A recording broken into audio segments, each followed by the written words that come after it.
Hello mga tropa, at for today's video nga ay pupunta ulit tayo sa ilog ngayon at sobrang banas. Maliligo tayo ngayon doon, kasama natin yung aking mga pamangkin at ang aking dalawang anak.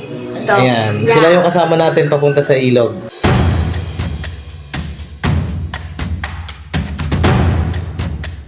Ayan, tara na mga tropa at papunta na nga tayo dun sa ilog ngayon. Kasama natin yung aking isang pamangkin at yung aking isang anak.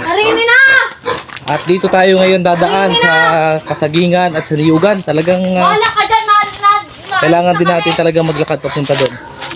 Ayan, tingnan nyo naman yung daanan namin. Oh. Tumigil ako. Ayan, dito tayo dadaan sa gilid na ito. Ayan, nakikita nyo mga tropa yung malalaking puno dito sa gilid. Ayan, yan ay mga puno ng nara. Yan.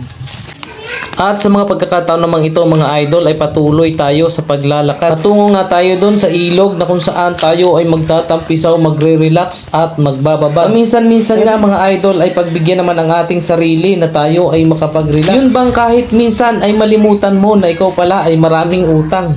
Ito naman mga tropa yung sapa na kadugtong nung alamat ng malamig. Ayan, ito yung sapa na maraming tilapia dito mga tropa. Kaso masyadong madamo na kasi dyan sa taas. So ayun oh. So ito yung tinatawag nilang alamat ng malamig, kadugtong nito. Doon sa taas nito yung pinaka alamat ng malamig. At ito na mga idol yung kaparangan na kung saan ito dati nung una ay maraming puno at mga sagingan. Pero bumaha ng malaki nung 1993 at itong lugar na ito ay naging parang dagat. Kaya nung nawala ang tubig, ganito po yung iniwan. Parang ikaw, nung iniwan ka ng jowa mo, wala talagang natira sa'yo. Jowa naman agad. At patuloy nga tayo sa paglalakad mga idol at dun pa sa bandaron ang ilog. Talagang medyo malayo-layo pa rin. Ayan. At itong kalawakang ito ay nakikita ninyo at dito tayo maglalakbay. Ito pala yung anak ko na bunso nasa hulihan. Ayan, takbo na siya sa huli. Hey, Papa, paintay. Ganito lang mga idol ang gawin natin sa ating mga anak. Simpleng kasama lang sila kahit sa simpleng lugar ay talagang masaya na sila. At mararamdaman mo talaga na appreciate nila yung mga ginagawa mong banding para sa kanila. At ito nga mga idol, nandito na tayo sa ilog at nag-umpisa na silang magtampisaw dito sa tubig. At ako naman mga idol ay nandito na rin at nag-umpisa na rin lumigo. Feeling ko tuloy ay meron akong sariling swimming pool ngayon. Sa mga ganitong pagkakataon nga mga idol ay naiipadama natin sa ating mga anak ang ating pagmamahal sa mga simpleng activity na katulad nito. Minsan lang na mangyayari sa kanilang mga buhay ay kasama natin silang nag-i-enjoy. At ako man ay nag-enjoy din at dito nga ay sinubukan ko ring tumalon.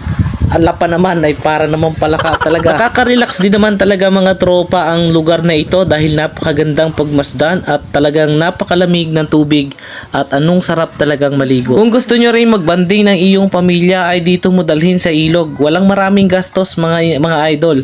At kami nga ay wala rin ng baon ngayon. Ang kaligayahan kasi mga idol ay talagang choice ng tao yan. Kahit simpleng bagay lang at simpleng pagkakataon, kapag choice mong maging masaya ay magiging masaya ka talaga. Ito nga at dinadala ko sa gitna ang aking anak para lumakas ang loob. Sinasamahan ko siya dun sa medyo malalim. Ako man ay hindi marunong lumangoy, subalit sinisikap kong matuto ang aking anak para hindi mapagaya sa akin na talagang hindi marunong lumangoy. Eto at pagmasdan ninyo, tingnan nyo naman ang aking pamangkin at talaga namang may pagtumbling pa ito.